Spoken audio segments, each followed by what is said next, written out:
Islam yang kafah itu seperti apa sih Pak Kiai? Ya, itu matahari bulat. Apakah dia terbit, terbenam dan terbit? Sebenarnya kan nggak terbenam nggak terbit. Iya. Berputar. Sebenarnya berputar ya Pak Kiai. Iya, berputar. Iya.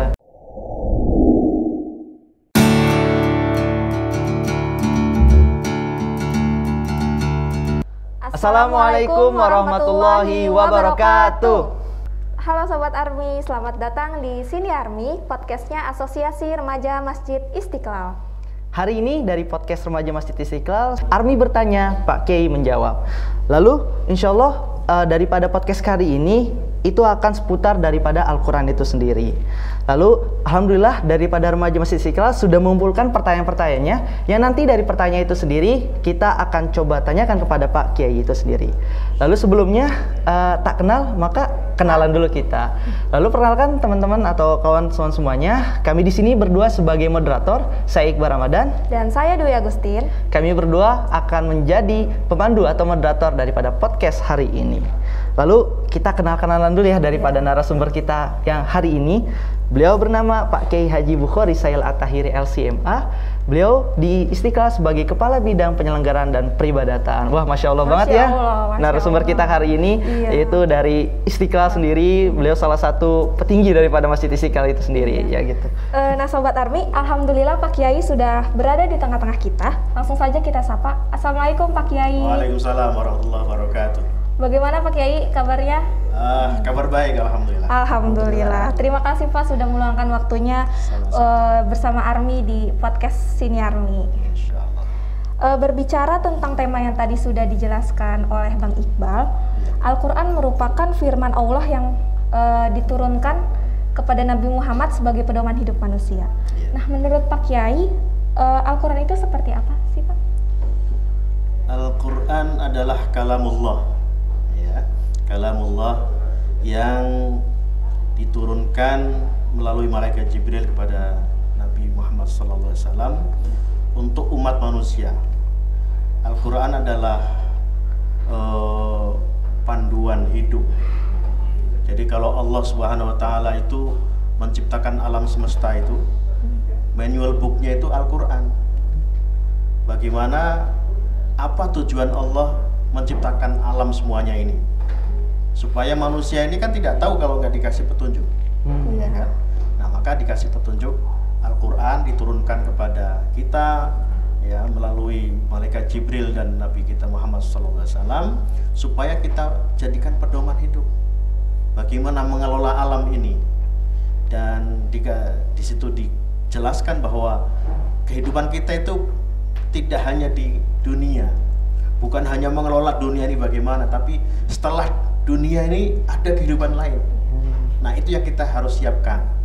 Itu Al-Quran jelaskan itu semua. Jadi Al-Quran adalah pedoman hidup, manual book yang diturunkan oleh Allah untuk bagaimana kita mengelola alam raya ini dan kehidupan kita, ya, lahir batin, ya, karena kita untuk nanti sampai ke akhirat dengan selamat, kita bisa hidup di hari dengan sejahtera juga.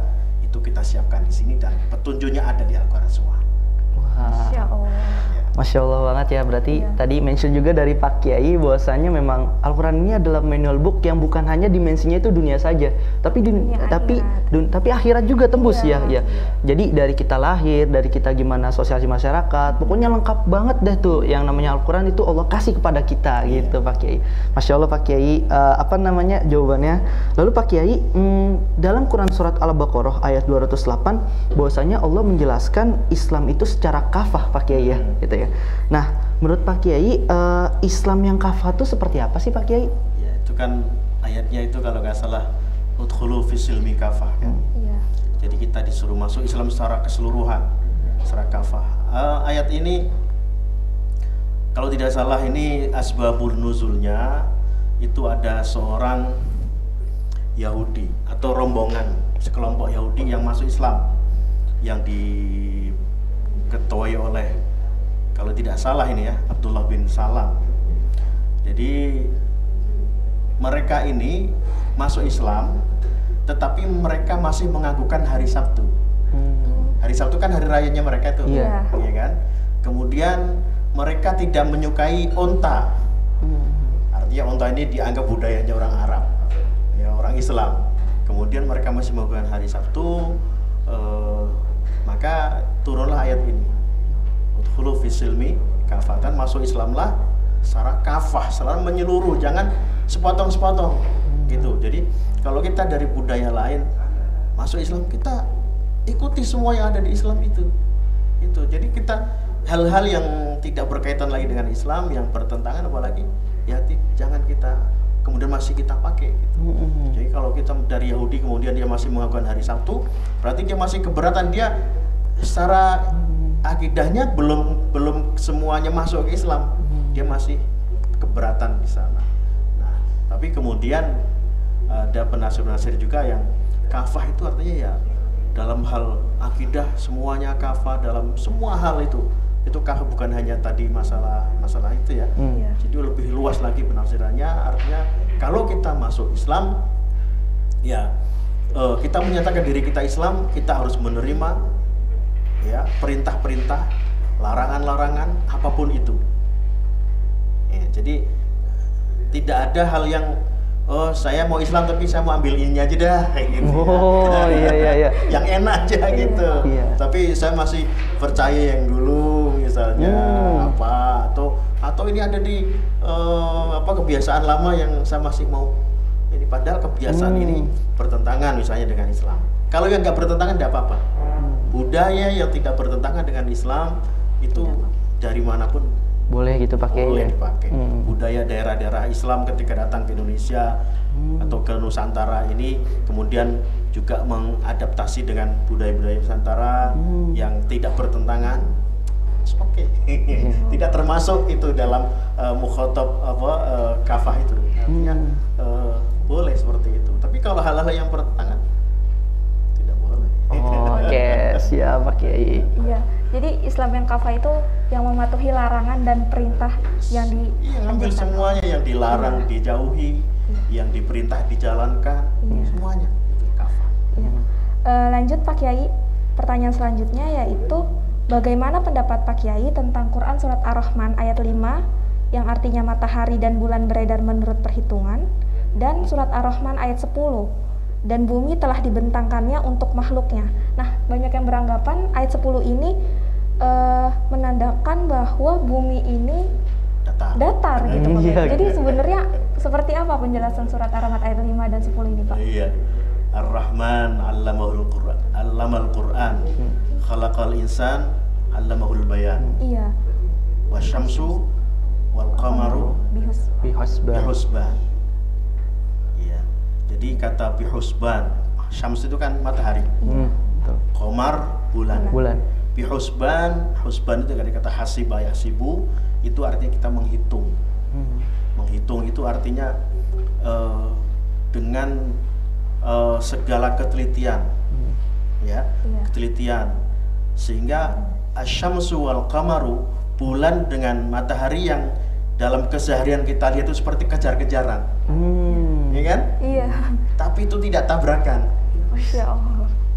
Dan itu diciptakan Allah dengan cermat, dengan sangat teliti, sehingga ada, kalau dalam ilmu falak itu ada garis-garisnya nih, lewatnya sini garis edarnya, ya kan, ini garis edarnya ini.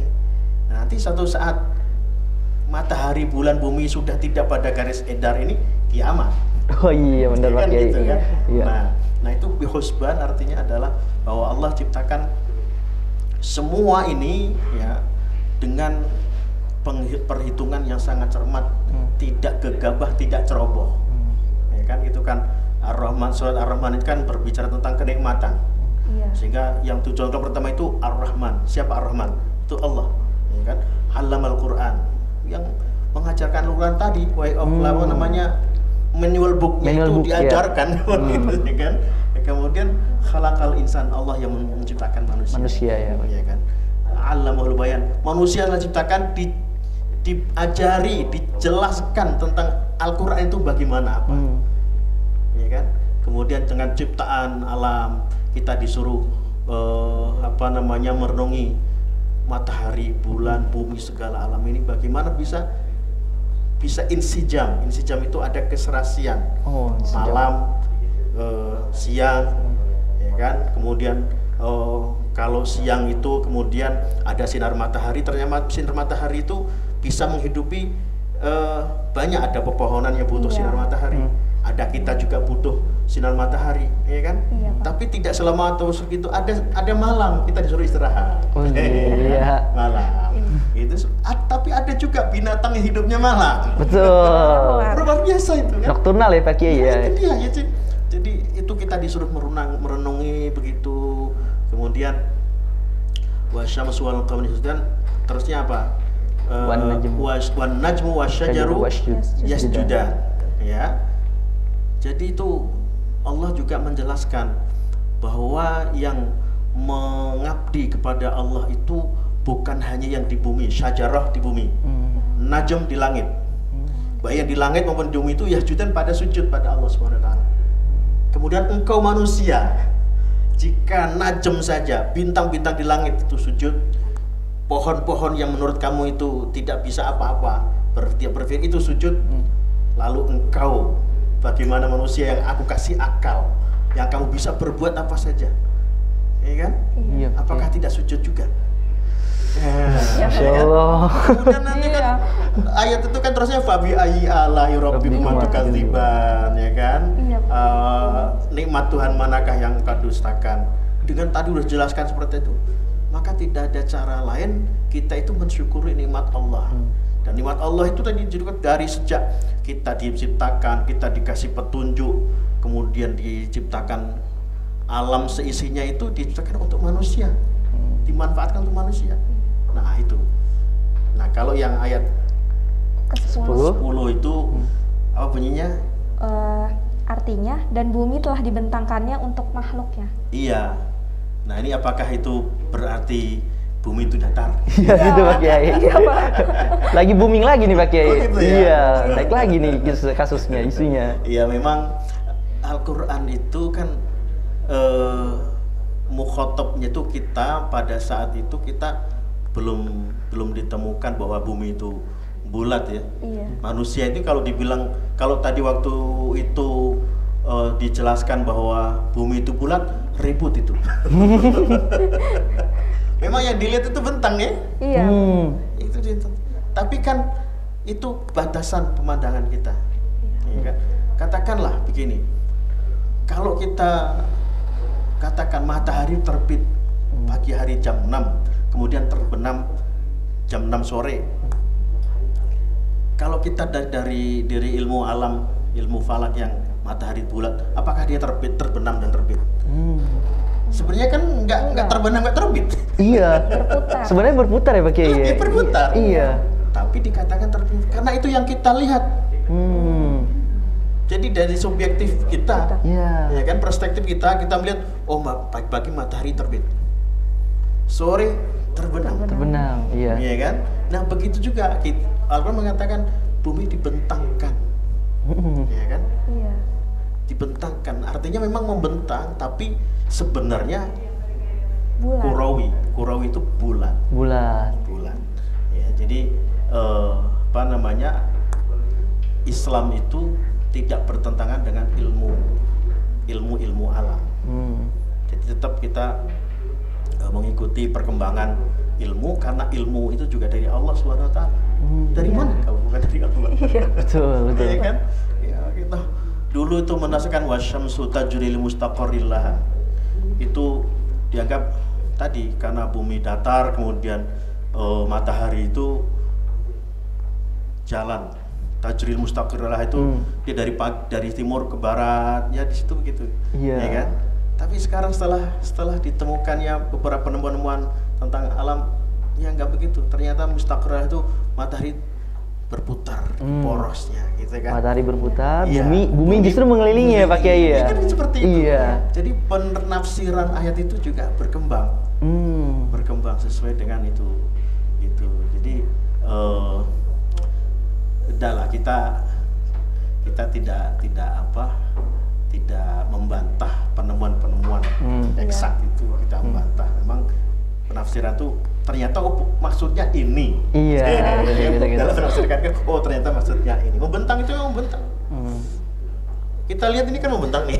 Iya, ini membentang Pak Kiai. Tapi ketika jauh sekali ternyata bulat. Iya kan, benar. seperti itu. Jadi teori itu ada teori sendiri yang saya kira kita belajar di bangku sekolah ya, seperti itu ya. Siap, Tidak ada masalah.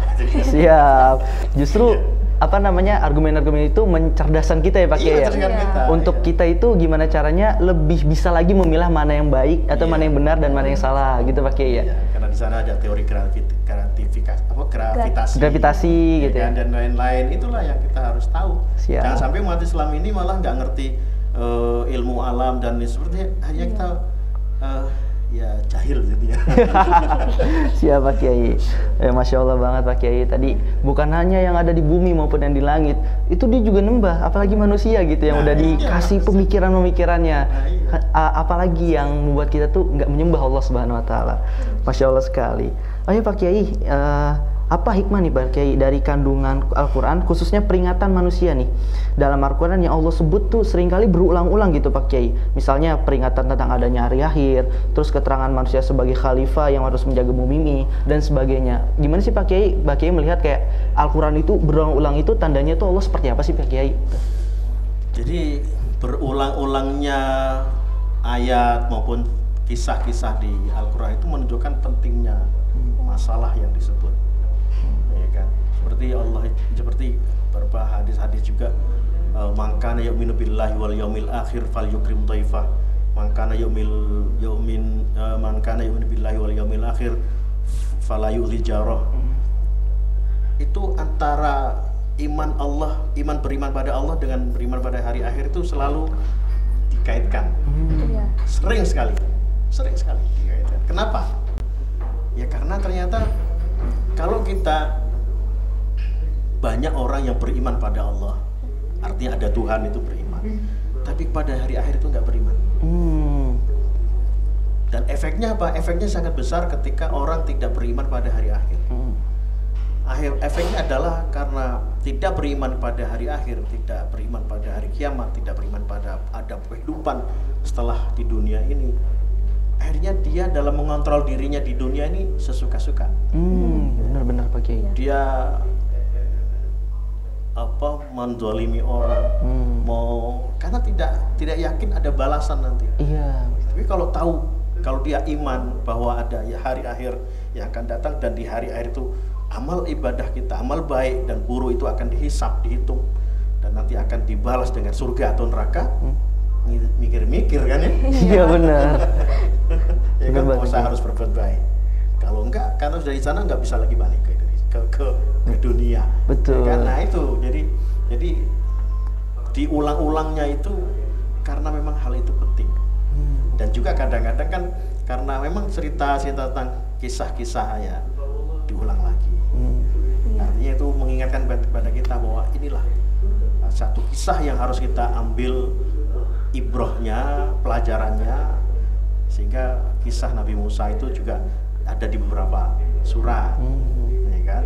Nanti ada kalimat yang hampir sama, tapi nggak sama persis, ya, karena supaya kita ingat lagi bahwa itu penting. Semakin sering diulang dan semakin penting banget gitu ya.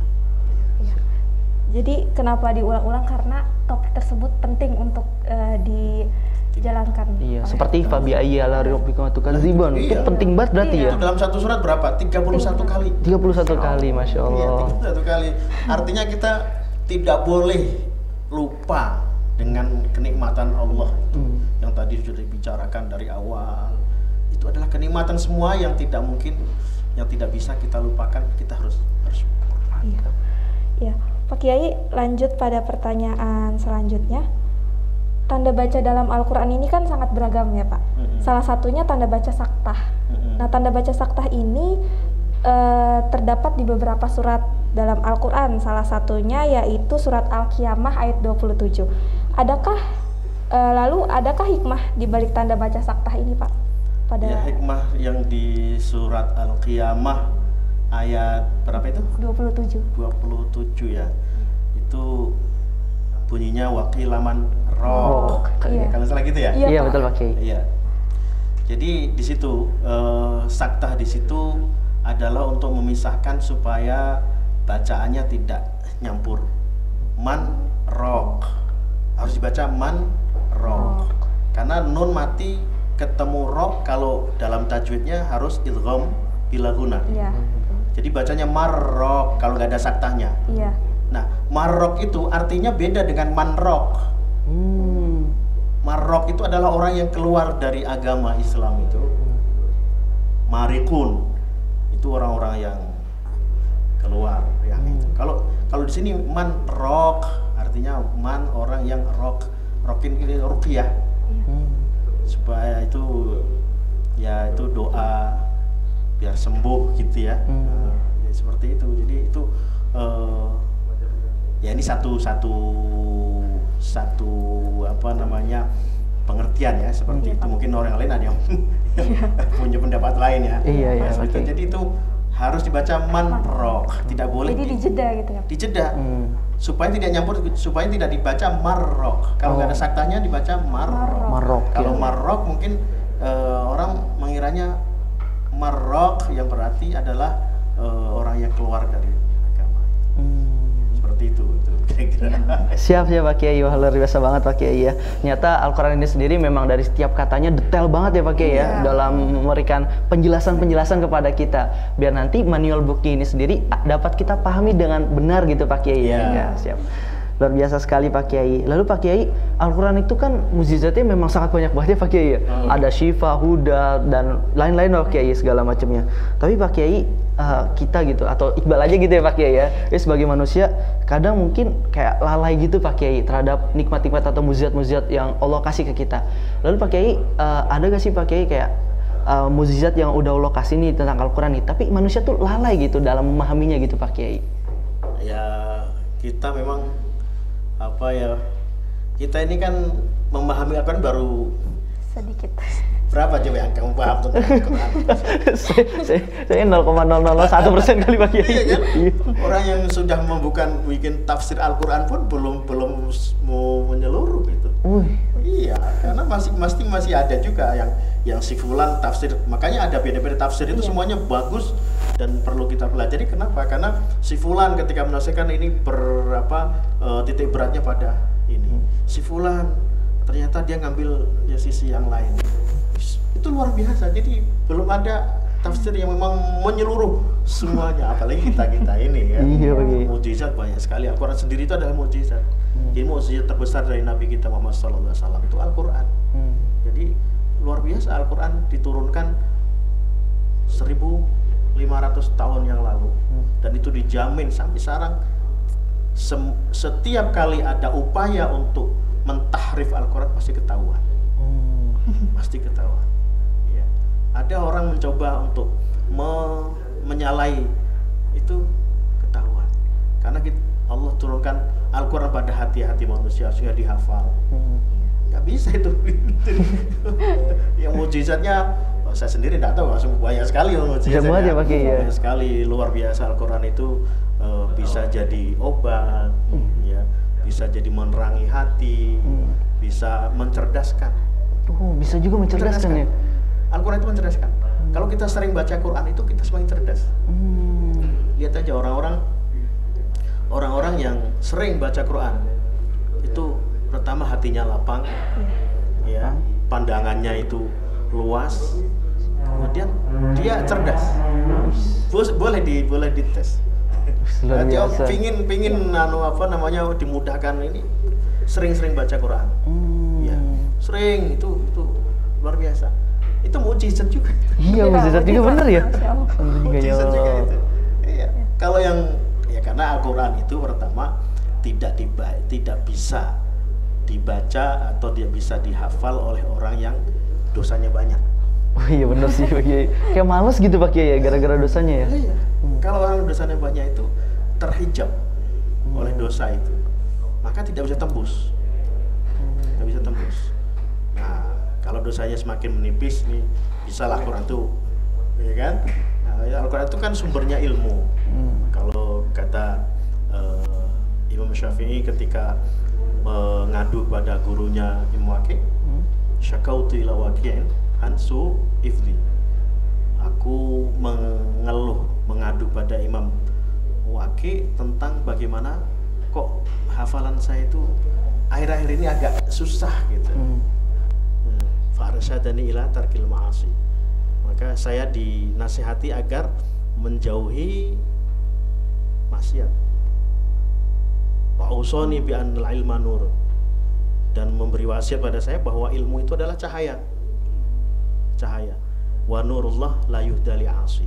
Dan cahaya Allah itu tidak bisa menembus orang yang bermaksiat. Karena terhijab tadi. Ya, hijab tadi. Begitu juga yang dibahas oleh Ibnu Athaillah dalam kitabnya Tajul Arus itu mengatakan bahwa dosa itu adalah menjadi penghalang antara hatinya dengan cahaya Allah. Ya, karena itu Ibnu Athaillah itu mengibaratkan orang yang beriman, dia beriman 100% beriman, tetapi berbuat maksiat. Itu seperti kasyamsi al-maksuf, matahari yang sedang gerhana. Matahari itu yang kita lihat ketika gerhana bumi jadi gelap itu, pada saat cahaya matahari tetap ada. Iya. Tapi terhalang oleh bulan, sehingga nggak sampai ke kita. Ke bumi. Seperti itu, iman dan dosa itu seperti itu. Iman yang memancar, cahaya iman yang memancar itu kemudian terhalang oleh dosa-dosa, tidak bisa masuk ke hati. Ya, seperti itu.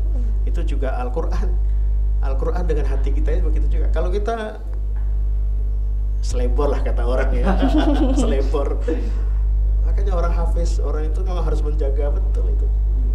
Untuk menjaga itu harus dijaga dari hal-hal yang walaupun yang menurut orang awam itu biasa aja lah itu. Tapi kalau kita benar-benar hafiz nggak boleh itu. Harus jaga bersih benar. Ya, seperti itulah Al-Quran. Itu mukjizat. Al-Quran sebagai cahaya. Iya.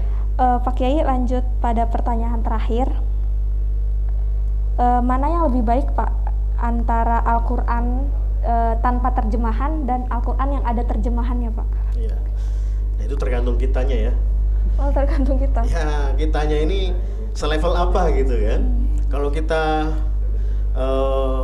baca Quran itu bisa baca tapi nggak ngerti artinya, bagus kita ada terjemahnya sehingga kita tahu maksudnya apa.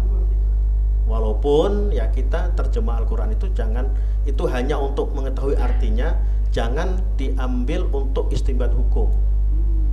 Jadi mentang-mentang kita ini di Al-Qurannya begini nih, oh hukumnya ini jadi begini. Karena istinbat hukum atau pengambilan hukum, penentuan hukum tertentu itu harus melalui ahlinya. Kayak ada kerangka berpikirnya gitu. Ada syarat-syaratnya. Ada namanya usul fiknya kita harus tahu. Kemudian hadis-hadis pendukungnya kita harus tahu. Banyak sekali. Balaghahnya kita tahu kalau kata begini itu artinya ini. Karena terjemahan itu benar dia adalah padan kata, tapi namanya terjemah itu tidak mungkin dia memenuhi padan kata yang 100%. Bahasa itu terkait erat dengan budaya dan lokasi. Ketika Arab diterjemahkan ke Indonesia, budaya Arab dengan Indonesia beda. Iya.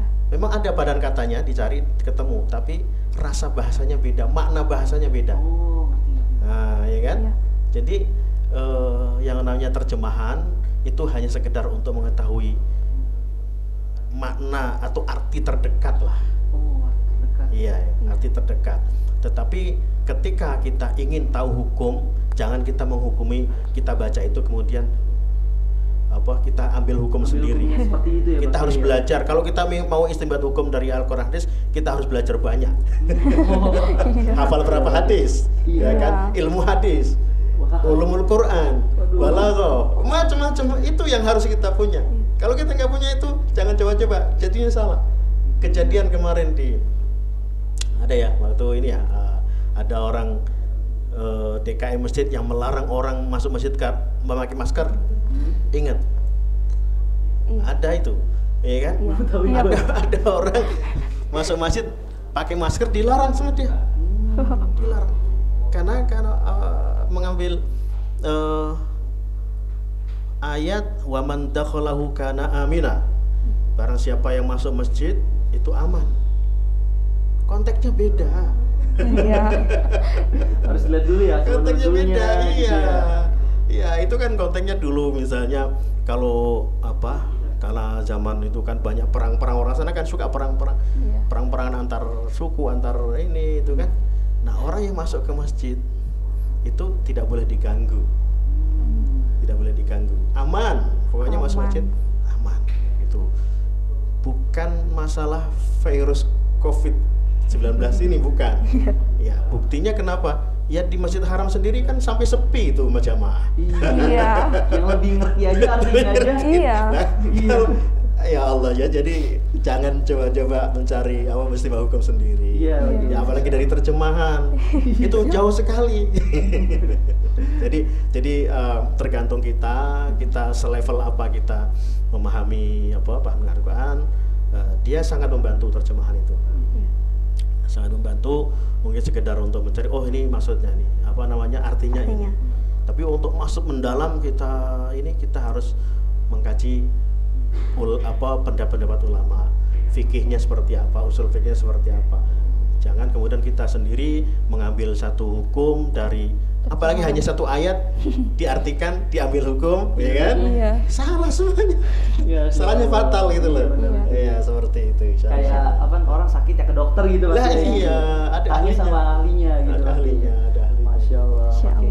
Keren banget ya Pak Kiai dalam menjawab pertanyaannya. Ya, biasa aja.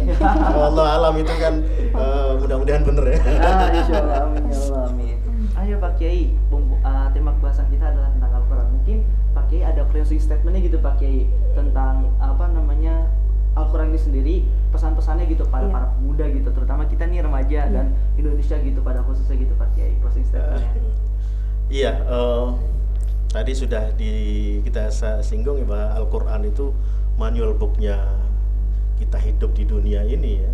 Jadi ya supaya kita bisa hidup dengan benar, kita harus paham manual book, kita harus baca itu, iya kan? Iya. Kalau kita punya alat elektronik baru, kita harus baca dulu itu manual booknya ya. Ini jalur suci kemana, jalurnya mana? Kalau salah colok bisa konselor. Ya itu kita harus itu. Minimal kalau kita tidak bisa baca sendiri, kita belajar dengan orang yang mengerti, ya kan? Ya supaya kita tidak salah. Memang kalau kita belajar sendiri tanpa guru, bahaya itu. Bahaya. Jadi kita perlu, apalagi remaja masih punya banyak waktu untuk belajar, dan habiskanlah waktu untuk belajar. Luas sekali yang harus kita pelajari, dan ilmu itu kan kata orang dulu ibarat lautan, air laut. Semakin kita banyak mencari ilmu, ternyata semakin haus. Karena begitu disingkap, masih ada singkap, makin penasaran, ya kan? Makanya ya itu. Jadi untuk kawan-kawan army dan remaja masjid dimanapun berada, saya kira itu masa-masa remaja adalah masa-masa masa keemasan untuk belajar. Mumpung belum sibuk dengan macam-macam. Benar banget Kiai. Nanti kalau sudah berkeluarga, sudah dituntut mencari nafkah, sudah dituntut pekerjaan macam-macam, itu sudah mulai berkurang. Dan saatnya itu tinggal implementasi gitu. Iya, implementasi dengan yang dicari itu. Di samping ya tetap juga mencari, tapi tidak lagi di waktu-waktu yang seperti remaja gitu. Jadi waktu remaja jangan buang-buang waktu. Jangan buang waktu, gunakan waktu sebaik-baiknya untuk belajar semua yang berkaitan dengan Al-Quran. Ya, kalau bisa tahfidz, hafalkan Al-Quran. Karena itu tadi, Al-Quran kalau kita baca saja mencerdaskan, kalau apalagi kita hafalkan, lebih lagi Pak. Iya, itu menjaga diri gitu ya. Saya kira itu, mudah-mudahan adik-adik remaja semuanya sehat. Semua bisa belajar, bisa mendalami Al-Quran dimanapun berada, dan bisa mengamalkan ajaran Islam dengan sebaik-baiknya. Dan masuk Islam secara kafah. Alhamdulillah ya Rabbil Alamin. Terima kasih Pak Kiai Bukhari sama-sama yang telah meluangkan waktunya dan berbagi kepada kita ilmunya. Semoga kita doakan juga nih, semoga Pak Kiai keluarganya disehatkan oleh Allah. Amin.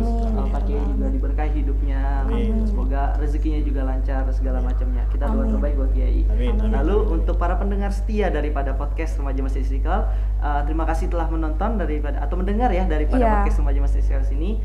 Mohon maaf apabila ada kesalahan-kesalahan data dari kita, dan ditunggu juga nih podcast daripada Sini Army selanjutnya. Aryo Kalam, terima kasih kepada dari kita untuk kalian yang telah menonton. Kita daripada moderator pamit undur diri. Assalamualaikum warahmatullahi wabarakatuh. Waalaikumsalam warahmatullahi wabarakatuh.